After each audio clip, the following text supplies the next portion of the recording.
Bonjour à toutes et à tous, je suis ravie de vous retrouver aujourd'hui dans une nouvelle vidéo consacrée à l'addiction au sexe. Si vous n'êtes pas encore abonné à ma chaîne YouTube, je vous invite à le faire maintenant. Thérapeute et sexologue, j'accompagne chaque jour des hommes et des femmes à retrouver bien-être et équilibre dans leur vie et aussi dans leur sexualité.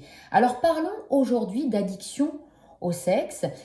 Ce qu'il est important de rappeler, c'est qu'il n'y a pas dans la sexualité une normalité à laquelle chacun devrait s'adapter, ni en termes de nombre de rapports sexuels, ni en termes de pratiques sexuelles. Je pense que c'est surtout que la sexualité doit être perçue comme épanouissante, comme satisfaisante, comme respectueuse, consentante, évidemment. Ce qu'il est important aussi de vous dire aujourd'hui, c'est que comment est-ce qu'on peut parler d'addiction au sexe? Alors, après 3 ou 4 rapports par jour, normalement, la motivation et l'intérêt pour un rapport sexuel, pour un acte sexuel, n'existe plus, n'est plus au rendez-vous. Donc, on peut estimer que à partir d'une demande supérieure à 3 ou 4 rapports par jour et de manière soutenue, c'est-à-dire sur une durée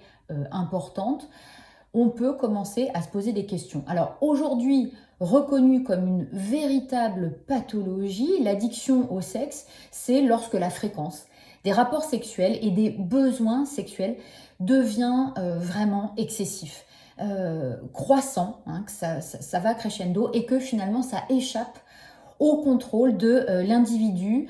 On va parler d'addiction. Je vous rappelle que dans l'addiction, il y a 3 phases: la découverte, l'accoutumance et l'abus. Les pensées de l'individu vont être focalisées sur le sexe. Et même si l'individu va tenter de les refouler de quelque manière que ce soit, alors il n'arrive pas à s'en défaire et il se sent obligé de consommer de la sexualité de quelque manière que ce soit. C'est ce que nous allons voir.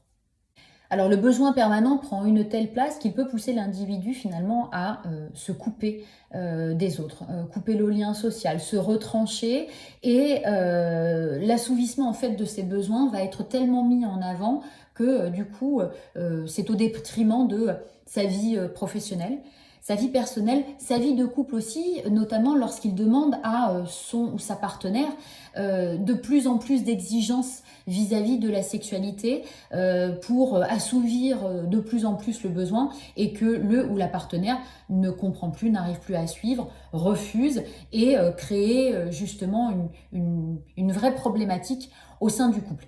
Alors, quels sont les symptômes majeurs que l'on va pouvoir identifier et nous permettre de savoir s'il y a une réelle addiction au sexe?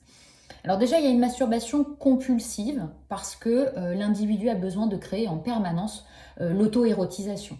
Il y a un changement inlassable de partenaire sexuel ou de pratique sexuelle. Cela peut conduire notamment lorsque l'individu est en couple à l'infidélité. Il y a aussi la surconsommation, le mésusage de la pornographie. D'ailleurs, je vous mets en fin de cette vidéo l'addiction au porno qui fait évidemment écho à ce dont nous sommes en train de parler aujourd'hui. Alors pourquoi l'individu finalement en veut toujours plus? Qu'est-ce qui peut se passer pour mettre en place cette consommation, cette surconsommation excessive?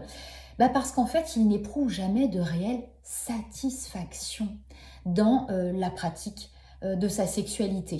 Donc le sexe, en fait, est banalisé pour lui à tel point que la finalité originelle de la pratique sexuelle, qui est du coup normalement un moment de partage, un moment d'intimité à deux ou à plusieurs, euh, cette, cette, cette finalité originale n'est absolument plus assouvie, il n'y a plus, ça n'est plus dans la boucle, donc il n'y a pas de plaisir assouvi.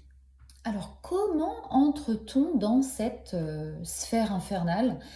Comment est-ce que on peut avoir besoin autant de nourrir quelque chose? Eh bien, l'individu va utiliser le sexe pour guérir des blessures, des plaies, plus ou moins profondes. Et cela en fonction de son vécu, de sa vulnérabilité, de son histoire évidemment sexuelle et de sa fragilité psychique. Pour certains, l'addiction au sexe, c'est l'apaisement immédiat, la réponse immédiate à quelque chose qui vient le tirailler. Une tension, de l'anxiété, de la tristesse. Pour d'autres, c'est oublier, c'est s'échapper, c'est fuir une situation problématique ou douloureuse. Alors, quelles conséquences pour l'individu d'en avoir toujours plus besoin, d'éprouver en fait toujours le besoin d'aller répondre à ses pulsions, ses impulsions sexuelles. L'addiction au sexe va provoquer bien sûr très rapidement chez l'individu un sentiment profond de dégoût de lui-même, de honte, de culpabilité et donc il est profondément en souffrance.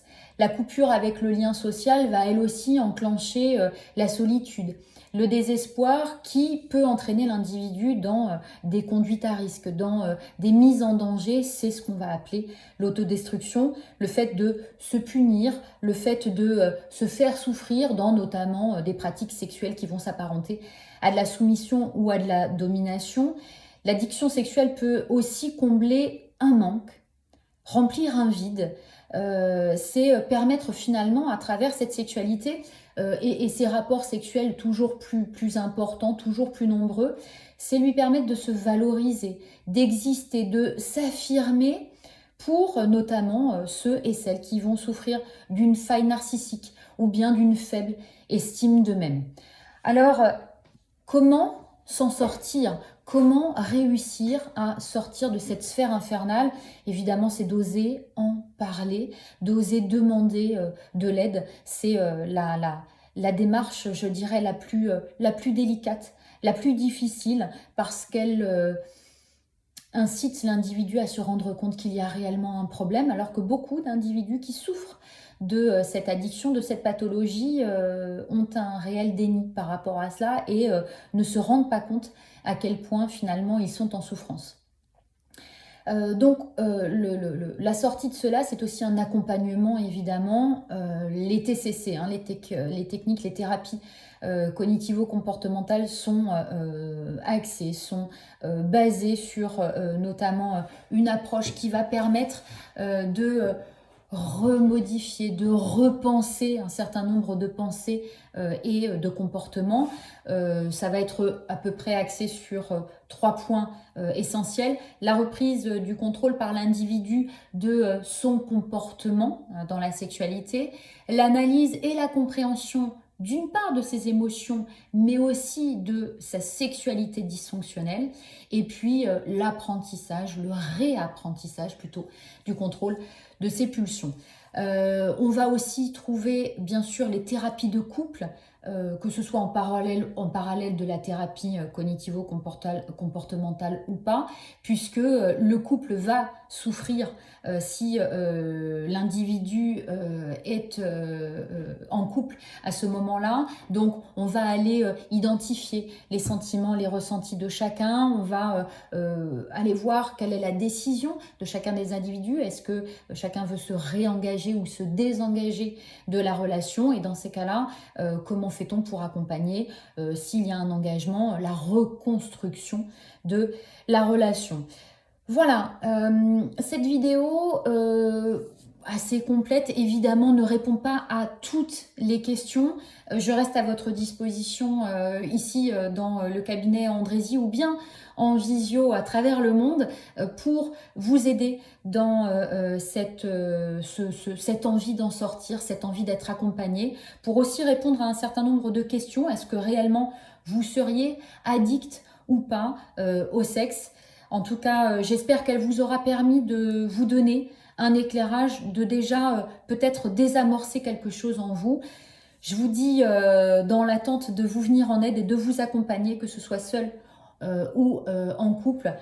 Je vous propose de prendre comme d'habitude bien soin de vous, de faire attention à vous, et je vous dis à très bientôt.